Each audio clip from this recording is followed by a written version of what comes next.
যে মৃত্যুর পরেও কিন্তু তার সাথে আমার দেখা যেটা একসাথে থাকতে পারি। এই দুনিয়াতে যা হইবার হয়েছি ওই দুনিয়ায় যেমন জায়গায় গিয়ে তার সাথে দেখা হয়। কাকি কোথায় আছে? মারা গেছে স্ট্রোক করে। সে আজকে 5 বছরে মারা গেছে। এখন আমার অন্তরটা কাঁদছে। আমি কার কাছে বলতে পারি না কিন্তু ব্যথা, আপনি যে ব্যথা ব্যথিত। এত ভালোবাসতেন কাকি আপনি? আপনার কাকিকে এই স্টুডেন্ট থেকে আমি নিয়ে গেছিলাম, এখান থেকে আমি নিয়ে গেছি পঁচিশতলা থেকে।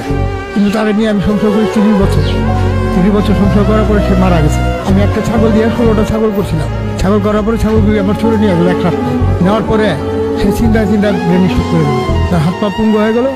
তারপর আল্লাহর কাছে আমি বুঝলাম, আল্লাহ পাক পুরোহিত পাক পারবে যা তুমি তার রেখা যাও। রেখা গেলে আমি তার নিয়ে ভিক্ষা করে খাবো, কিন্তু তারা এতটুকু আদর করছে। কিন্তু সে তো থাকে, সে চলে যেতে আদর ছিল। কাকিকে এত বেশি ভালোবাসতেন কেন? আর যারা ভালো আছে এই কারণে, তারও এক অসহায়, আমিও অসহায়। তা আমার ছাড়া সে নাই, তারা ছাড়া আমি। কাকি যে নাই এই কথাটা ভাবতে কেমন লাগে নিজের কাছে? রাত্রে যে আমি ঘুম দিয়ে আসি, রাত্রে একটা কিছু আমার ঘুম আসে না। কিন্তু তার কথা চিন্তাগুলো আমার ছোটো ভাই বুঝতে ভাই পানি ভিজে যায়। সেটা আমি কারো কাছে বলতে পারি না, নিজের কাছে দিয়ে রাখি। কার কাছে বলবো? ওই পরবার দিগারে গেছি। কাকি কেমন আদর করতো আপনাকে? খুব আদর করতো। আমি বাসায় গেলে আমার ভাতটা বেড়ে দিত, গোসলের পানিটা ভরে দিত। আমি গোসল করুন, সে পানিটা দিত। শরীরটা একটু কষ্ট দিত আমার, কয়লা নিয়ে আমার ভাত খাইতো, তারপর সে নিজে খেত।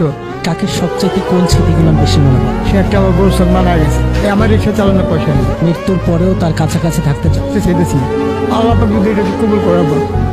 এরপরে একটা এই আমি তার কাছে আপনার করে আর কিছু ছিল ধন সম্পদ আমি বুঝিয়ে দিতাম। আজকে ঢাকা সিটির ভিতরে আমি 5 তলা বাড়ি 6টা করতে পারতাম, কিন্তু সে লোক করিনি আমি। কারণ সে না পয়সা আনুন সেই হিসাব কিতাব করিনি। আমি চিন্তা করি যে আল্লাহ পাক আমার সব পথে নিও, আলিকাল মৌত যখন আসবে তখন যেন আল্লাহর কালামটা পড়ে আমি মুঠো লা ইলাহা ইল্লাল্লাহ মুহাম্মাদুর রাসূলুল্লাহ বলে যেন আমি মৃত্যুবরণ করতে পারি। এখন একটা জিনিস আমি করি না, নমস্কার করতে পারি সময় পাই, কারণ আমার শরীর নোংরা। আমি অবস্থা মসজিদে গেলে আমার দৌড়ালি বসতে পারি। গুলিস্তানে কোথায় থাকেন? এই স্টুডিয়ামে রাত যাপন করেন এই খোলা আকাশে নিচে? এছাড়া কোথাও যাবো? একটা ঘর ভাড়া নিতে গেলে 3000 থেকে 4,500 টাকা দিতে হবে ভাড়া। আমি রিক্সার কাজ চালাই, এখন কয় টাকা কামাই? 300 কামাইলে আমার লেগে অনেক।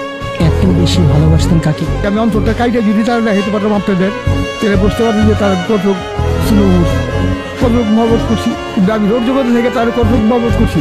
কিন্তু শিল্পপতিরাও করে আমাদের মতো হয়নি। আমার এছাড়া সে কোনোদিন ভাত খাবো খুঁজে দেয়নি, আর তার ছাড়া আমি খাওয়া দিই।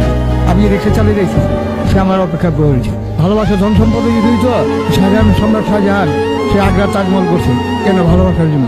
সে টাকা পয়সার দিকে পরবা করেনি, কিন্তু সেরকম দামি আমার সমস্যা নাই।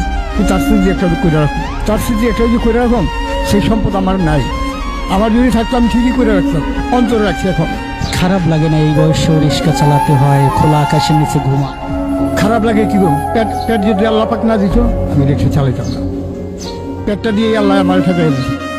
পেটটা যদি না দিত আমি মানুষের যত্ন করে দিতাম, কিন্তু সেটা আমার সমস্যা নাই।